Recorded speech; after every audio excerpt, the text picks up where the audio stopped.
Seu José entra na igreja adventista do sétimo dia totalmente bêbado e, em um outro momento, ele pega a sua bebida e derrama no chão. Ele também pega o cigarro e joga no chão e começa a pisar.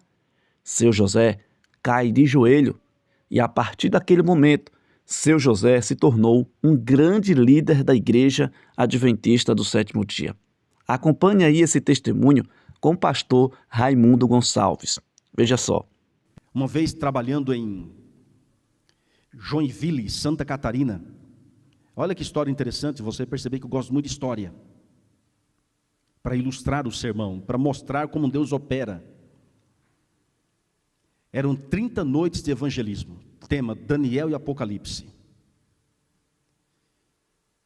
E uma noite, uma mulher chegou e disse: pastor, eu sou batizada recentemente, o meu marido ainda não é batizado, e eu estou fazendo 40 madrugadas de oração pelo meu marido. Pastor, você pode se unir comigo nessa oração? E agora, pastor, que as conferências estão se iniciando, eu quero convidar o meu marido para que esteja conosco. Eu falei: claro, vamos orar por ele. Perguntei o nome e passamos a orar. Na abertura daquela conferência, que era um domingo à noite, apareceu o senhor José, totalmente bêbado. Pastor, é esse aí o meu marido. Ele veio, mas veio bêbado. Eu falei: irmão, importante que veio. Tem gente que nem são vem. Mas ele veio, louvado seja o nome do Senhor, deixa entrar. E quando a gente fazia um apelo para que as pessoas fossem à frente, o José também ia, só que ia bêbado, mas o importante é que ia. A gente orava por ele. Na primeira quarta-feira da primeira semana daquelas 30 noites, o pastor que estava nos auxiliando, trabalhando junto com a gente, chamado André Flores, foi visitar o José, lá na casa dele. Combinou com a esposa e falou: senhor José, é o seguinte, nesta quarta-feira, sua vida será uma nova vida, se você aceitar o chamado de Deus. Ele tinha 2 vícios terríveis. O primeiro era a bebida alcoólica. Há mais de 25 anos, alcoólatra inveterado. Vivia muitas vezes caído nas ruas. Era assaltado com frequência. Era ridicularizado. Imagine um alcoólatra. O meu pai bebeu muito na vida. Minha mãe que segurava as pontas. Era uma situação de conflito em casa. Então imagine o senhor José. Quantas vezes ele era maltratado, espezinhado, enfim, muitas coisas horríveis. E aquela mulher madrugando, orando pelo marido, e agora o André Flores na sua casa. Ele tinha o vício da bebida alcoólica e do cigarro. Senhor José, disse o André Flores, você tem algum maço de cigarro aí? Eu tenho. Pega lá. Pegou. Isso dentro da casa do José. Joga no chão. Tá bom. Jogou no chão. Agora você vai pisar nesse maço de cigarro. E você vai dizer para o cigarro: a partir de hoje nunca mais você vai me dominar. E não é que o José fez isso? Jogou o cigarro ao chão, pisou e disse: a partir de hoje, em nome de Jesus, você não vai mais me dominar. Ok, parabéns, a primeira etapa você passou. Segunda etapa: tem cachaça na sua casa? Tem bebida alcoólica? O José disse: tenho. Pega lá. Ele pegou 1 litro de cachaça. Irmãos, uma coisa real, ninguém está inventando. Aí o André Flores, o José e a esposa foram para a frente da casa. Havia um local gramado. Aí o André disse assim: é o seguinte, irmão José, nós vamos ajoelhar aqui. Sua esposa, você e eu. Eu vou começar a orar. E eu só vou parar de orar quando você derrubar toda a bebida alcoólica e proclamar a sua libertação em Cristo. A partir de hoje você não bebe mais. O José disse: pastor, é o seguinte, o cigarro eu abandonei, mas a cachaça não dá.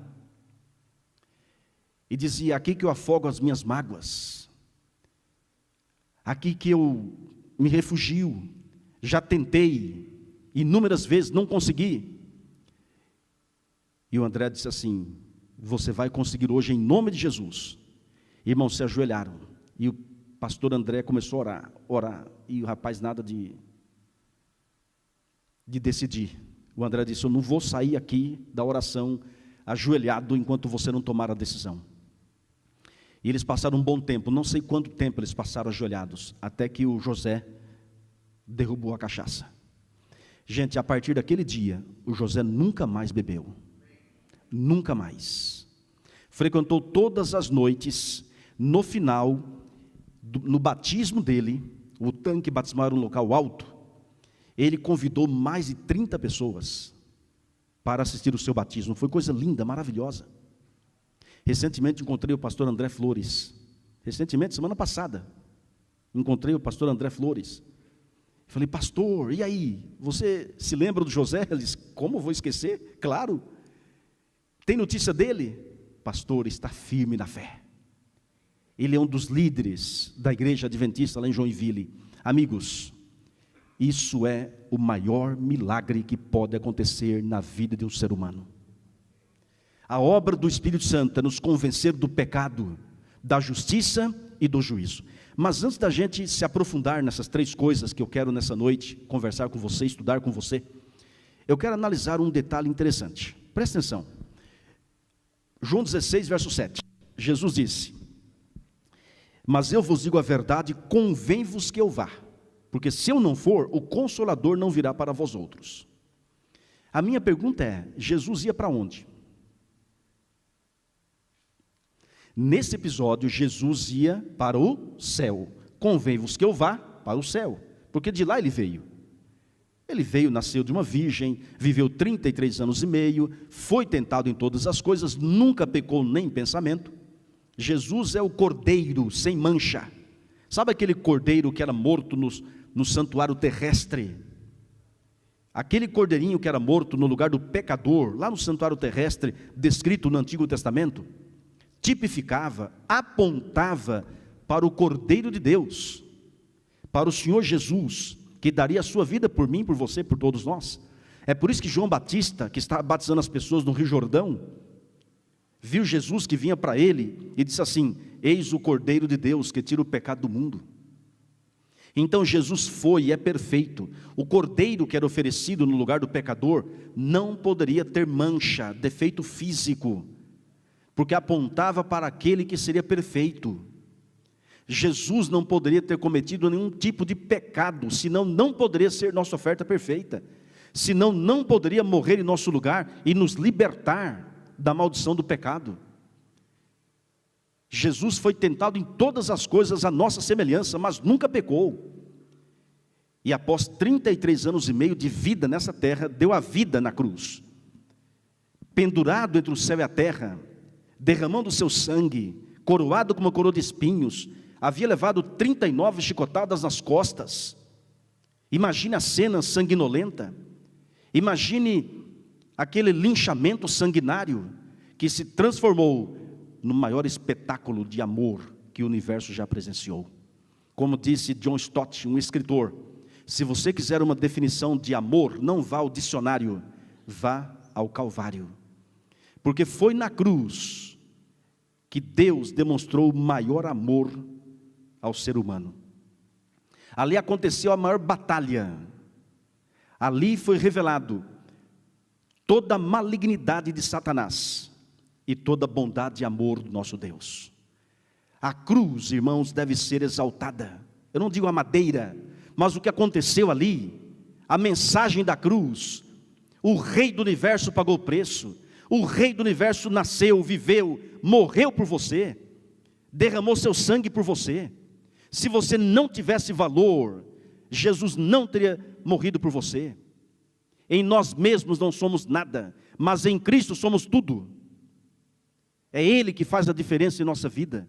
Ele morreu, pagando o preço do nosso pecado. O seu pecado, o meu pecado, recaiu sobre o Cordeiro, sobre Jesus.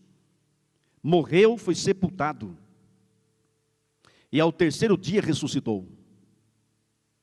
Após a sua ressurreição, passou 40 dias na terra, dando as últimas instruções para os seus discípulos. E após 40 dias, do Monte das Oliveiras, subiu aos céus. Foi a ascensão de Cristo. Imagina a cena, cerca de 500 pessoas, olhando atentamente para os céus, quando Jesus subia. E Jesus disse algo fenomenal: toda autoridade me foi dada no céu e na terra. Ide, portanto, e fazei discípulos de todas as nações, batizando-os em nome do Pai, e do Filho, e do Espírito Santo, ensinando-os a guardar todas as coisas que eu vos tenho ordenado, e eis que estou convosco todos os dias, até a consumação do século. Amém? É por isso que a gente batiza as pessoas. Estamos cumprindo a ordem do Mestre Jesus. Ide, portanto, faça discípulos.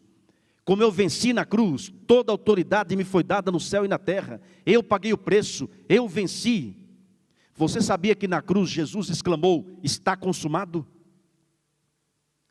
Essas palavras indicam: eu paguei o preço. No original grego, tetelestai, está pago. Eu venci. Irmãos, olha bem aqui para frente, por gentileza. Olha bem aqui. Na cruz, Jesus esmagou a cabeça da serpente. O diabo é derrotado pelo sangue de Jesus. Ainda existe, ainda vive e tenta nos levar à perdição, mas Satanás já está derrotado, e o fim é o lago de fogo e enxofre após os 1000 anos, descrito em Apocalipse capítulo 20. A partir do evento da cruz, tenha certeza do cumprimento de todas as profecias subsequentes. A partir do evento da cruz, tenha a certeza do perdão, tenha a certeza da vitória, tenha a certeza da libertação e tenha a certeza da segunda vinda. E se alguém duvidar da segunda vinda de Jesus, pode também duvidar da primeira. Mas se de fato Jesus veio, nasceu, viveu, morreu e ressuscitou, tenha certeza que Ele vai voltar. Porque todas as profecias concernentes à primeira vinda de Jesus se cumpriram ao pé da letra. A cidade onde Ele nasceria, os detalhes do seu sofrimento, enfim, detalhes e mais detalhes das profecias messiânicas se cumpriram ao pé da letra.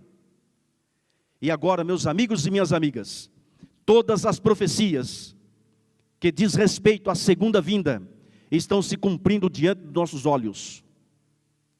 E tenha certeza que Ele voltará. Porque Ele prometeu, e Ele cumpre o que promete. Pode passar o céu e a terra, mas as minhas palavras não passarão. Agora veja o que diz o livro de Atos, 1, verso 9 ao 11. Quando Jesus subia aos céus, veja o que diz Lucas no livro de Atos 1, de 9 ao 11. Quem escreveu o livro de Atos foi Lucas.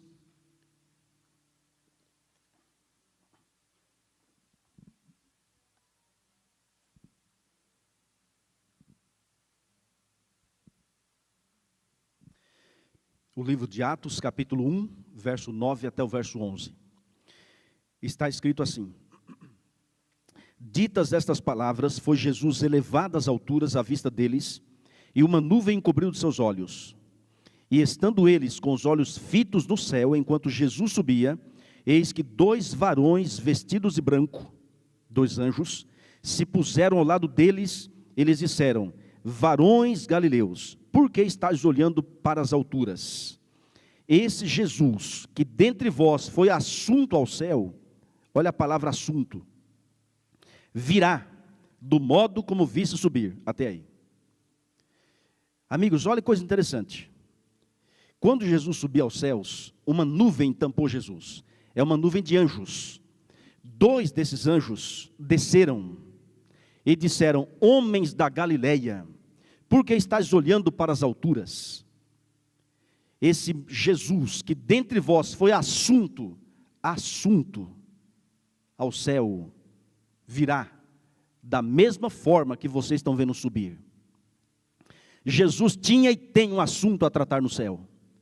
Jesus, meus amigos, foi ao céu para continuar uma obra de restauração do ser humano.